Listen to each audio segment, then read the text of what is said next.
Our little warning and disclaimer here. I'm going to back it up a little bit. And this is a question that we have had quite a bit and a lot of discussion about. So I have a very special guest this evening on the webinar, and I'll introduce him in a moment. But I wanted to present you guys with the formal question, which is the bottom line, and that is yoga ruining me? And if you are a speed and power athlete, then you definitely need to check this out, because all of this is slanted toward you. If you're an endurance athlete, that's a different story. There are different considerations, and these things may not necessarily apply to you. However, the majority of the people that we work with are speed and power athletes, which is why we are addressing this for you.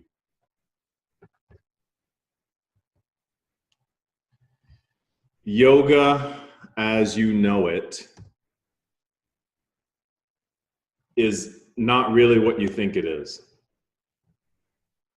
Many people think yoga is, what we see. A group of people gathered in rooms. These rooms can be, temperature controlled, manipulated. They can be out in the park. It can be a variety of things. But doing these different poses and exercises, wearing this cool stuff with their little mats, and that's not exactly what yoga is. And this quote was taken directly from one of the preeminent yogis in the world. His program is used and followed by almost 3 million people worldwide. And when you consider that there are approximately 300 million yoga practitioners worldwide, he's got about, 3% of that. So it makes it pretty interesting that he would say that about his own discipline. Anyway, not to digress, in the last 10 years, over 20 million Americans have engaged in yoga practice, and over 300 million worldwide, making it definitely much more mainstream. With that type of following, obviously, it was just a matter of time before it became a go-to in sport. So we started seeing and hearing that every athlete, from football players to basketball players to surfers to swimmers to tennis players to rugby athletes, everybody should be doing yoga. Very interesting that you never heard this prescription being given to high-level track and field athletes. More on that a little bit later. But in every other sport, this practice has become the go-to. But really, should it be? As I learned a long time ago, and I said to somebody a couple of days ago, typically, if the crowd is moving in one direction, then you should definitely give it a second thought before taking that step to join them. The definition of yoga is a simple meditation and the adoption of specific bodily postures, and it's widely practiced for health and relaxation.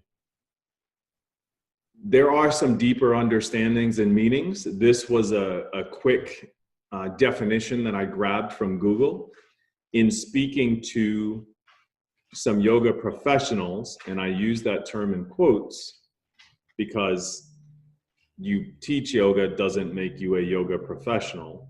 But in speaking to some yoga professionals, their definition is very different from this definition. Here you see it's a simple meditation. Well, what about advanced meditation is simple? That's number one. Number two, the adoption of specific bodily postures. Okay. And it's practice for health and relaxation. Okay, I get that. But as you read in the first part of the definition, it includes breath control. Well, really, yoga is all about breath control. It's all about the manipulation of the breath. True yoga. But again, I don't want to digress. Let's look at some specifics. And in the specifics that we are going to focus on, movements, postures, and positions. That's what we're going to primarily target and be addressing in tonight's presentation. Now, as I mentioned, I had a special guest for you. His name is Dr. Alwyn Wong. Dr. Alwyn Wong is the founder and lead instructor of the the Anatomy of Movement program. And Alwyn's been traveling throughout North America, educating personal trainers, fitness professionals, as well as other professionals on biomechanics, kinesthetics, and neurological involvement as it relates to movement. He's a phenomenal teacher and has some really insightful and exciting ways of breaking down complex biomechanical processes into really simple and understandable, easy to understand movements. Dr. Wong is based in Toronto. We're going to allow him some time to tell you a little bit more about himself and how you can contact him if you'd like to gather more information or reach out to him in some form or fashion. Without any further ado, Dr. Wong, are you there? Did you unmute yourself?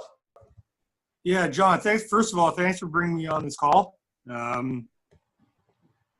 this is a topic that comes up quite a bit in my practice and working with other coaches and instructors. So I'm looking forward to chatting with you guys about this. My pleasure. Happy to do it, and I'm glad you could join us. So can you do us? Go ahead. Go ahead. Can you do us a favor?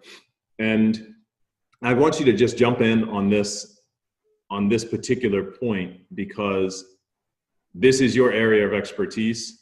We try to keep these, short and rapid fire, just delivering as much information as we can in the window that we have. So let's jump right into it.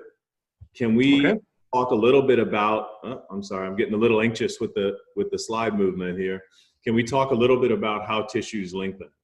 Now, I just saw that subtitle. I think that's the gist of it.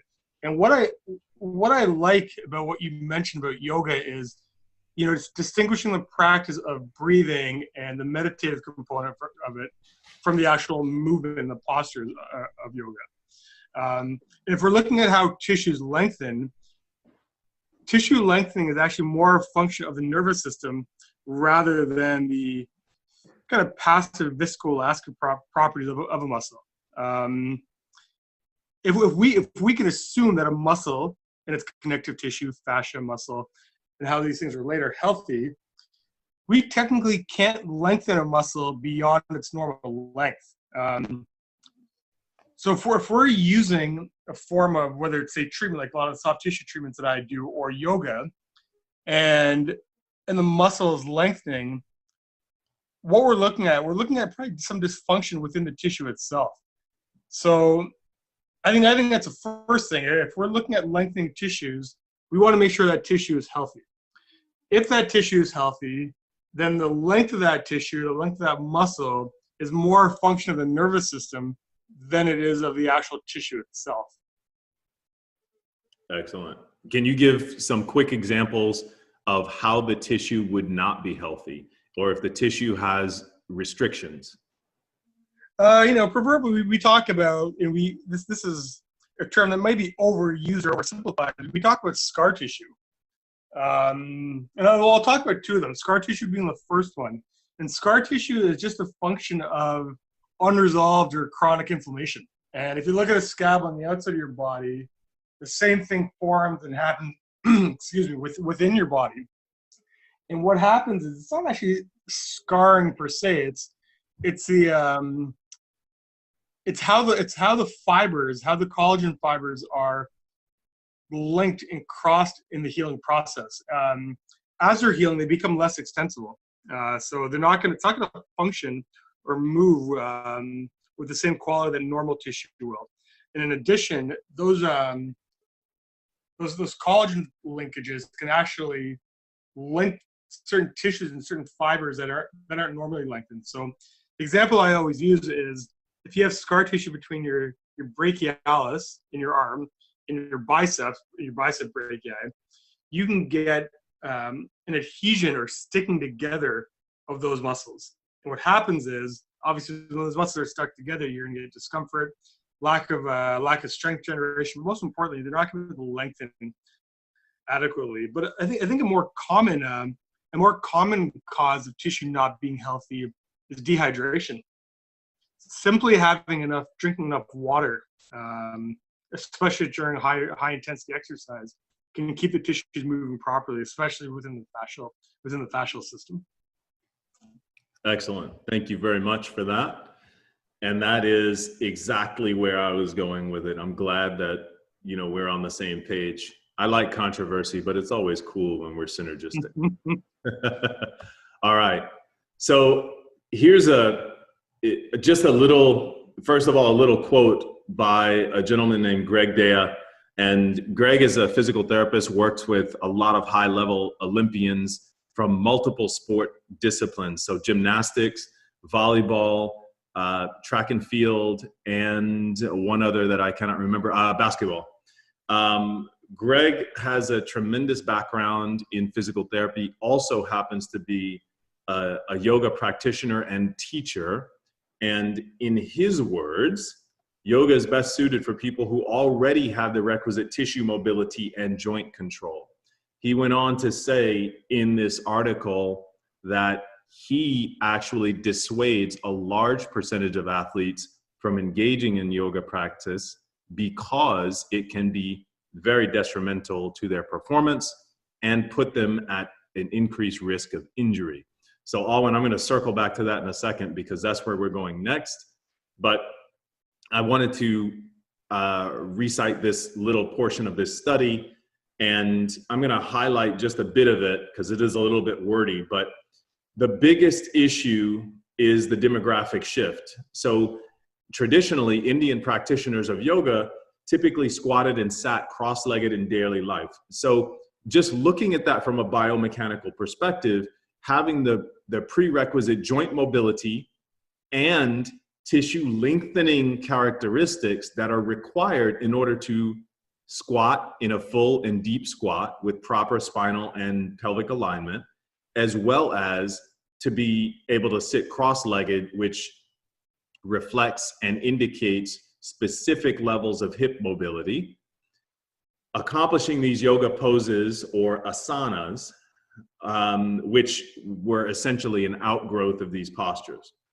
Now, the urbanites who sit in chairs all day and typically have terrible posture walk into a yoga studio because they heard it was a cool thing to do a couple of times a week and twist themselves like pretzels into difficult postures and put themselves at risk, despite their inherent lack of flexibility and potentially other physical problems. So let's address what can happen to your body when you are attempting or performing yoga postures positions when your body is not properly prepared. So if we already talked about kind of some prerequisite or tissue restrictive limitations, scar tissue, trigger points, neurological inhibition, but let's talk about muscle injury specifically. What type of muscle injuries have you seen as a result of, let's just say, enthusiastic lengthening? Well, that's a bit of a loaded question. I like them loaded, Doc. All right. The most common one is, well, I'm going to qualify that. The most, I guess they assume the most common one would just be a muscle strain where you stretch that muscle out beyond its capacity to lengthen. And then what you get is you can have a grade 1, 2, or 3 strain similar to a sprain. Grade 1 is just irritation and inflammation of the tissue without actually any tearing of it.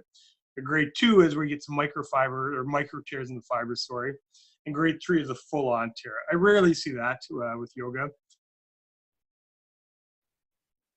Okay. It's that mechanical load breaking point where they can't tolerate that stretch. if I can go on and kind of link this, an injury to a performance aspect of it, Please. what I can, sorry, sure, you want me to go ahead in this component? Yes, please.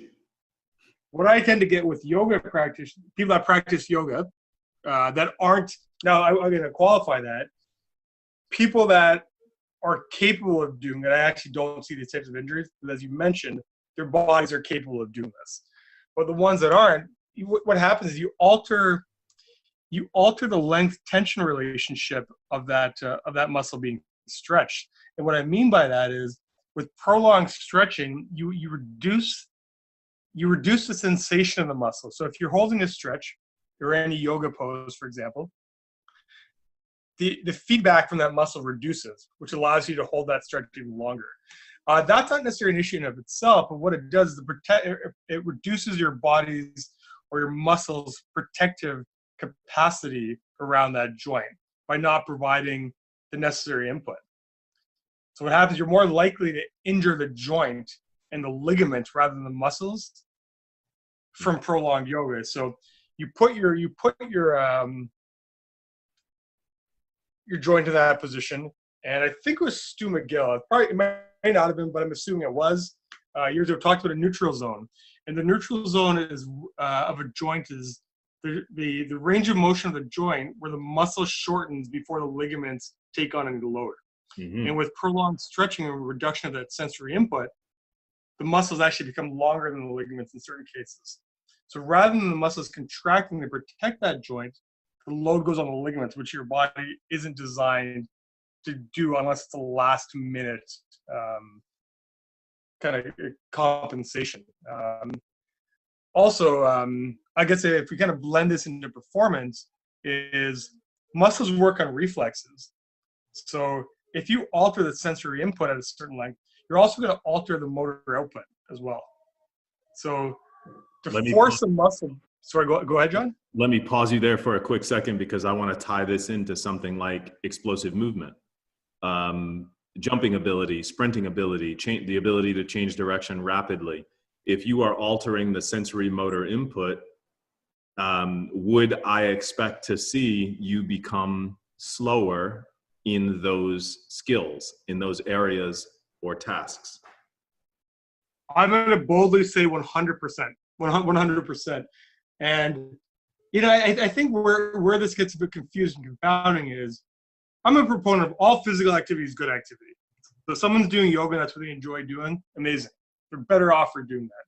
But if we're looking at high-level speed and power athletes, then yoga will be a detriment to them. Because I guess if we take it one step deeper within the body, movement at that level occurs almost subconsciously. It occurs at the lower brain functions, cerebellum, basal ganglia. And what happens at that point is muscles are based on reflexes. So you contract a muscle, and based on the input that it's sending to your body's going to react in the appropriate manner, especially if you're a highly trained athlete. And if those reflexes are altered with, our body doesn't know how to make those adaptations in real time. So you're going to be slower, you're going to be weaker. And, where my expertise lies is you're more likely to be injured. Excellent. I'm going to jump and make a really simple connection here to hopefully further illustrate and clarify what you just said. Not that it wasn't clear, but if we can spray some Windex on it and make it really obvious for everybody listening, then I think that would be hugely beneficial. The reason plyometrics have become a mainstay in every speed and power athlete's arsenal or weaponry is because plyometrics operate off of training that stretch reflex through manipulation of load, which is usually accomplished by height and or shock. So what Alwyn is saying is if you alter the communication, so that sensory input starts to diminish or change, your reflex response to that shock stimulus is going to be slower. Because it is slower, the muscle activation and subsequent reflexes will also be slower. We call that latency time or a latency period. And I'll cover that a little bit more as we dig deeper in. Really quickly, I just want to cover these last 2 points before we move to the next slide so we can keep it moving. Back injury, lateral flexion with rotation, which we often see occurring in yoga as a result of someone with for example, a tight iliopsoas muscle. They get into a posture, and because they have these tissue limitations and restrictions, there are compensations which literally lead to that pattern. Lateral flexion means when the spine is going over to the side. Rotation means your shoulders are turning as if you're rotating, like you would be throwing a ball or hitting a forehand or a backhand. How bad is that for the spine? Rotation and lateral flexion. I'll add one more component with flexion. If you add flexion to that mix, that's the worst position for your spine. Okay. From a disc or a ligament failure standpoint. That's when people get injured. That's when people blow out that proverbial disc. You're walking around the house, you pick up something very light, you bend forward, you twist, you laterally flex. It doesn't have to be under a lot of load. It puts a lot of stress on those holding elements. Now, granted, if that movement is done with all the requisite activation of the little muscles, you're fine. Right. Or I guess you're mitigating your risk, but that usually doesn't happen in those positions because, as you mentioned, having a tight iliopsoas might force you into that pose more excessively than you want to, or in a way where the larger global muscles are working, where those deep intersegmental stabilizers or communicators aren't turned on. And then couple that with the fact that you're holding that posture, you're lengthening that tissue. So as someone like myself who does yoga, who's I'm reasonably mobile. Let's say I get in that position and I'm not capable of doing that. I hold it for a long time. I get into it. It feels a bit achy, but because I push myself or my instructor pushes me, all of a sudden I stop feeling that warning signal. And when I stop feeling that warning signal is when things can go wrong. Got it. Here's a couple of quick stats. 110 Finnish yoga practitioners. Over the course of their therapy, 62% of them experienced a musculoskeletal injury that lasted longer than 1 month. This study did not indicate the severity necessarily of the injury, but if it lasted longer than 1 month, then it was more than just what we call in athletics and sport a little tweak. It was something a bit more significant than that. So that kind of flows into what we were saying. So being more solution-based, now that we've identified some potential problems, being more solution-based, here's what I would suggest, and Alwyn, I want you to chime in on these as you see fit, but I see you're much better served concentrating your efforts on improving your overall tissue health. So as you said, making sure that proper hydration is a mainstay. You should not be going through cycles of overhydration or insufficient hydration or dehydration. You should look to establish a baseline of tissue hydration and then add a practice or practices that supplement and support that all around the board.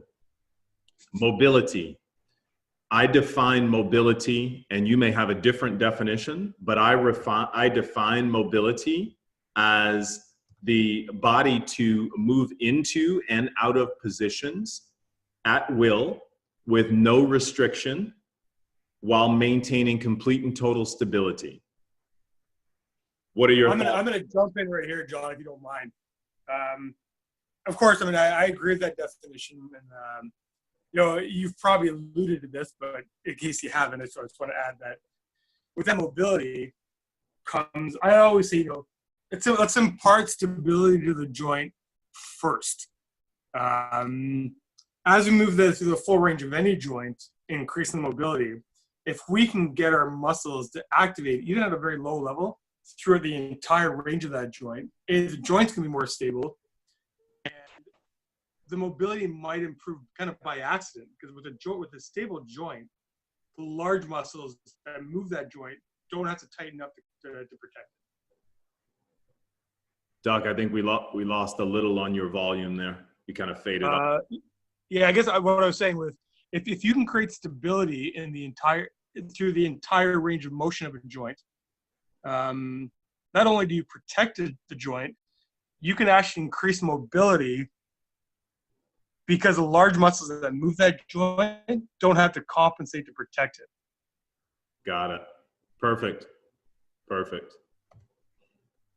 All right, so we're on point number 5, and let's talk really quickly about fiber types and uses.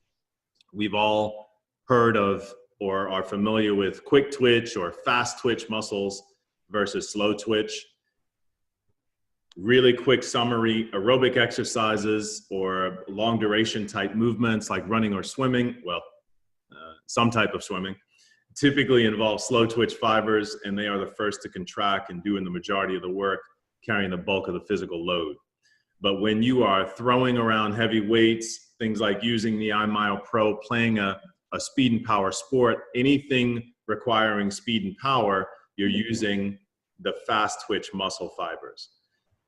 In specific positions in yoga where you're holding positions for an extended period of time, that signaling that we spoke about earlier can influence undesirable fiber conversion. So you can actually convert fast twitch fibers to make them behave, intermediate fibers to make them behave as if they are slow twitch fibers. You can also, here's that term that I referred to earlier, you can increase neurological latency, which means the amount of time that it takes for that reflex to send the neurological signal through the pathways to the muscle to exhibit that reflex response. Lastly, as you illustrated, Alwyn, earlier in this talk, connective tissue laxity is a huge problem, and making ligaments more lax and loose, along with decreasing that neurosensory response, creates for a very unstable joint environment, leading to potentially destructive levels of joint integrity.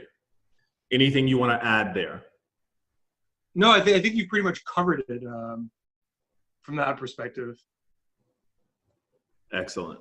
So let's summarize real quick. First of all, if you are a speed and power athlete, I think it's hugely important that you understand your specific needs. What I mean by specific needs is I think it's very important for you to understand how much flexibility and mobility you need in order to be able to perform your sport at the level that you desire, and then begin developing a training plan to address those. However, you have to respect your individual limitations. And once you have identified your specific needs, you are respecting your individual limitations as you are constructing your plan of action to appropriately address them. Because you have a limitation today doesn't mean that that limitation is going to function or be an obstacle or an impediment to your performance tomorrow. However, you do have to be patient and proceed with caution. Can you speak just for a minute on the adaptation process and the differences in time between adaptation of a muscle and adaptation of connective tissue, so a ligament or a tendon? Yes, actually, you just read my mind. One of the things I tend to see in my patients or people that I consult with is they get strong too quickly, and they always lie. We always say this as a joke, but I'm like, even like let's just talk with the elephant in the room. Whether they're taking performance enhancing drugs or not, this is a phenomenon that occurs quite often, because we've learned how to develop strength in better ways now. So what happens is we look at the nervous system sending the signal to the muscle, and we look at the muscle's ability to respond to it, and then we look at the connective tissue, how that force gets transmitted. And in the order that I mentioned it is the order of adaptation. So the nervous system is going to adapt quite quickly. As long as you improve neural velocity, you reduce inhibition, say from overthinking about something and so on and so forth, which is, we could probably talk for hours with that. That can respond and adapt quite quickly. Muscles themselves are quite adaptive as well, and you can generate a lot of force in a muscle in a short amount of time. That's not going to be the limiting factor. The limiting factor is going to be the tendons and the connective tissue and the fascia around that.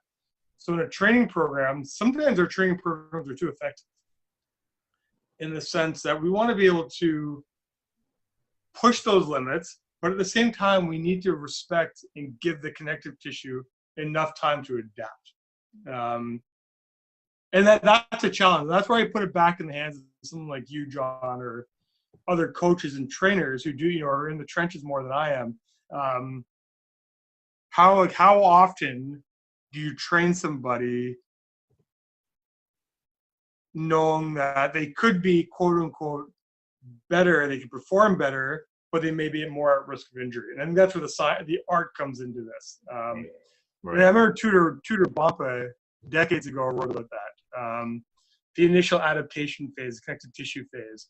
And when I first got into this, I never really gave it enough credence until I started seeing people getting these nagging injuries, these tweaks that you mentioned, that became injuries that would keep recurring because the tissues would heal, like the connective tissues would heal, the pain would go away, but the muscle would keep generating more force. So it built in this repetitive, recurrent injury cycle.